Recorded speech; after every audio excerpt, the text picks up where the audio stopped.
اور میں گواہ ہوں اس بات کا، وہاں آستانہ عالیہ قمبر شریف پر نہ کوئی جراثیم رافضیت کے ہیں، نہ خارجیت کے ہیں، نہ ناصبیت کے ہیں، خالص مرشد حسین، مرشد حسین، مرشد حسین، خالص اہل سنت و جماعت، بالکل نکھرا ہوا سونے کی طرح عقیدہ۔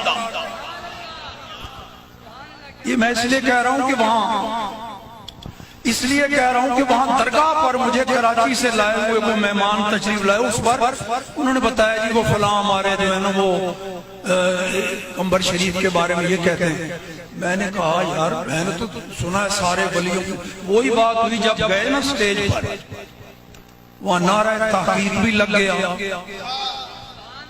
حالانکہ بات کوئی نہیں کی، نعرہ تحقیق بھی لگ گیا۔ میں نے ان کو دیکھا اور ساتھ ہی حضرت نے یہ لالوں کی جوڑی آپ نے سنی نا، حضرت کے درباری نعت خوان، جس طرح حسان بن ثابت رسول اللہ کے دربار کے نعت خوان تھے، یہ حاجی مکنو اور محمد حسین حسینی یہ قمبر شریف کے آستانہ عالیہ کے درباری نعت خوان ہیں۔ یہ نعت پڑھنے لگے، خود سائیں قبلہ نے فرمایا اعلیٰ حضرت کا کلام سنا۔ میں وہاں موجود تھا، لمیات نظیروں کا فی نظر ہے، جو اعلیٰ حضرت کا نعت یا کلام سننے کا خواہشمند ہو وہ بھلا اکھڑ سکتا ہے؟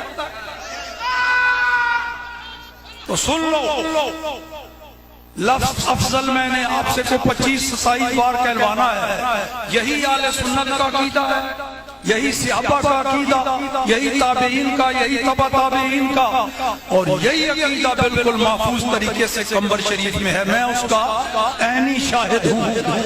سنیے پھر دیکھیے، اللہ پاک نے